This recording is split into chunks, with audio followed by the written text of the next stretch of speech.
Hey everyone, कैसे हैं आप सब। एक सवाल जो हर कोई पूछता है, बीटीएस इतना फेमस ग्रुप कैसे बना? ऐसा क्या हो उनमें जो दूसरों में नहीं? काफ़ी लोग ये सवाल पूछते हैं कि बीटीएस की शुरुआत हुई कैसे। तो मैंने सोचा चलो बीटीएस का एक सफ़र देख लिया जाए। ज़्यादा बड़ा नहीं है, छोटा सा है।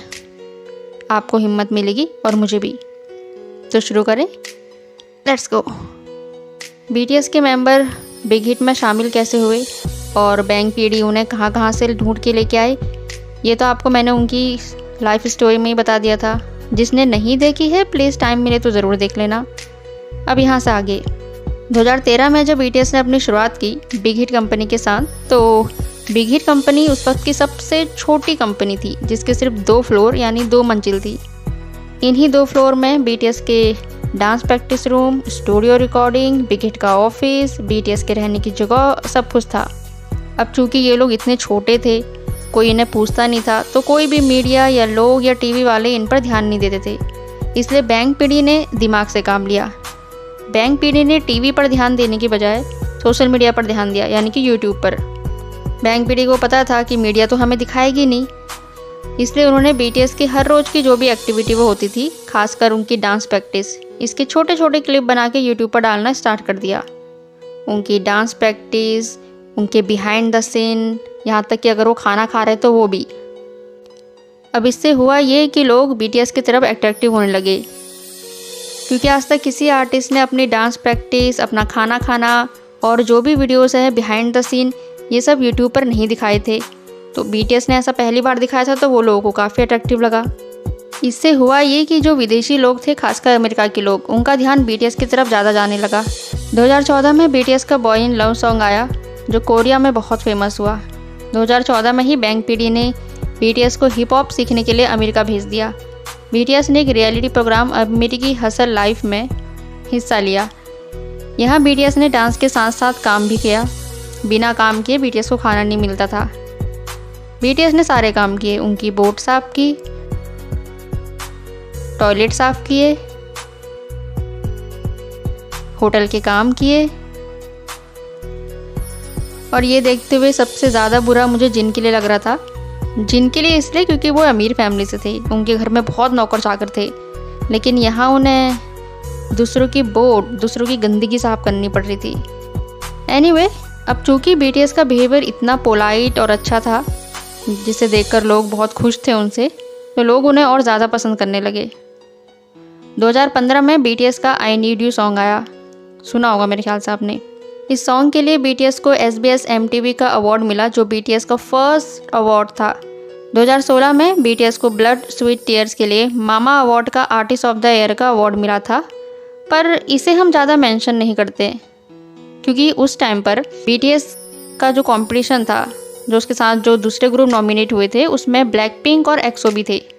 और बीटीएस ब्लैक पिंक और एक्सो के फैंस की बिल्कुल भी नहीं बनती, और उस वक्त तो बिल्कुल नहीं बनती थी, कट्टर दुश्मन थे एक दूसरे के।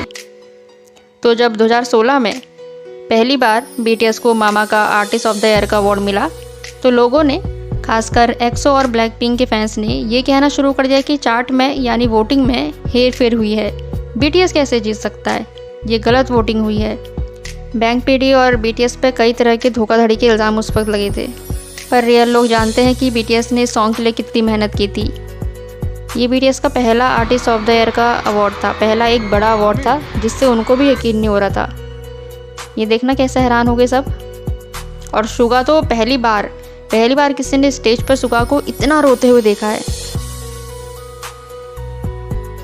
खैर, अब चूंकि बीटीएस को भी अवार्ड मिलने लगे थे, तो वो भी फेमस और थे, तो अब टीवी शोज़ वाले भी बीटीएस पर ध्यान दे रहे थे और उन्हें अपने प्रोग्राम में बुला रहे थे। पर ये टीवी प्रोग्राम वाले ये आर्टिस्ट की बिल्कुल कदर नहीं करते। हमेशा उन्हें कुछ ना कुछ ऐसे गेम खिलाते हैं जो बहुत बुरे होते हैं, जो आर्टिस्ट ढंग से खेल भी नहीं पाते, और ज़बरदस्ती उनसे कुछ ना कुछ डांस करवाते हैं, अगर नहीं भी मन होगा आर्टिस्ट का तब भी। ये देखो, यहाँ शुगा को सेक्सी डांस करने को बोल रहे हैं, जो कि उन्हें बिल्कुल पसंद नहीं है। और जिन तो बेचारे ऐसे डांस कर करके अपने घुटने पर ही दर्द करवा रहे हैं। इन सब रीज़न की वजह से बैंग पीडी ने खुद का, यानी बीटीएस का खुद का वैरायटी शो बनाने की सोची। तो अगस्त 2015 में बीटीएस गयो शो की शुरुआत हुई। इसमें बीटीएस अलग अलग गेम खेलते थे और खुद से ही पेनल्टी भी डिसाइड करते थे। 2019 में इस शो को यानी BTS गयो को रन BTS नाम दे दिया गया। तब से इस शो को रन BTS यानी द लियोरा बैंगटैंग के नाम से जानते हैं। ये शो लोगों को काफ़ी पसंद आया था। इसके साथ साथ Bon Voyage, BTS In the Soop जैसे शो भी BTS ने किए हैं।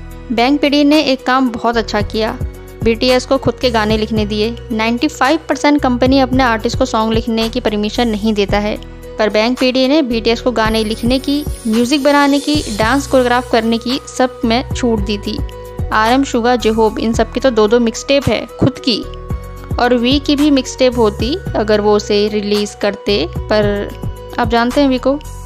खैर, अब चूँकि BTS अपने गाने खुद लिखते थे जिसमें वो अपनी भावनाएं, अपनी ज़िंदगी के बारे में बताते थे जो देखने वाले से एकदम रिलेटेड होती थी, इसलिए BTS को और ज़्यादा लोग देखने लगे और ज़्यादा उनके गानों को पसंद करने लगे, क्योंकि सबको BTS की गानों में अपनी स्टोरी नज़र आती थी।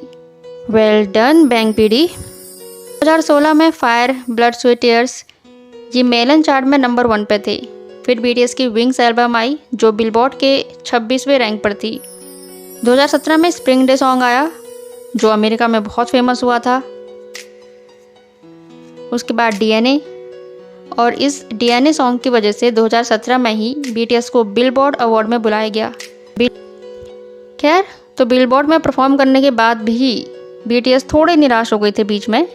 रीज़न यही है आर्टिस्ट ऑफ द ईयर का अवार्ड ना मिलना, जिसकी वजह से वो डिसबैंड होने का भी सोच रहे थे। लेकिन फिर BTS ने लिखा आइडल सॉन्ग 2018 में, जो उस टाइम का सबसे सुपर डुपर हिट सॉन्ग था, और इस आइडल सॉन्ग के लिए BTS को मिला मामा का आर्टिस्ट ऑफ द ईयर का अवार्ड।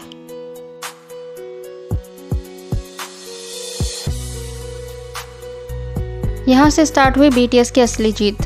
तब से लेके अब तक हर साल BTS को ही आर्टिस्ट ऑफ द ईयर का अवार्ड मिलता है। 2019 में आया बॉय विथ लव, जिसे 24 घंटों में सबसे ज़्यादा बार देखा गया। इस सॉन्ग को best artist of the year, best dance award, best performance of the year, total 9 award मिले थे मामा के। 2019 का मामा अवार्ड में 3 घंटे का अवार्ड शो था ये। इन 3 घंटों में से 1.5 घंटे सिर्फ BTS की ही परफॉर्मेंस थी, वो भी इतनी ज़बरदस्त कि पता ही नहीं चल रहा था कि अवार्ड शो है या कॉन्सर्ट है। 2020 के बाद का तो सबको ही पता है। On, dynamite, butter, permission to dance, life goes on, film out, एक के बाद एक सुपर हिट सॉन्ग आए। 2021 में BTS को बटर सॉन्ग के लिए AMA यानी अमेरिकी म्यूज़िक अवार्ड का best artist of the year का अवार्ड मिला था। BTS ऐसा पहला एशियन ग्रुप था जिन्हें ये अवार्ड मिला। 2021 में ही डायनामाइट सॉन्ग के लिए BTS का नाम ग्रैमी में नॉमिनेट हुआ, पर वो जीत नहीं पाए। साथ ही BTS ही वो पहला कोरियन बैंड है जो व्हाइट हाउस गया है और अमेरिकी प्रेसिडेंट से मिला है।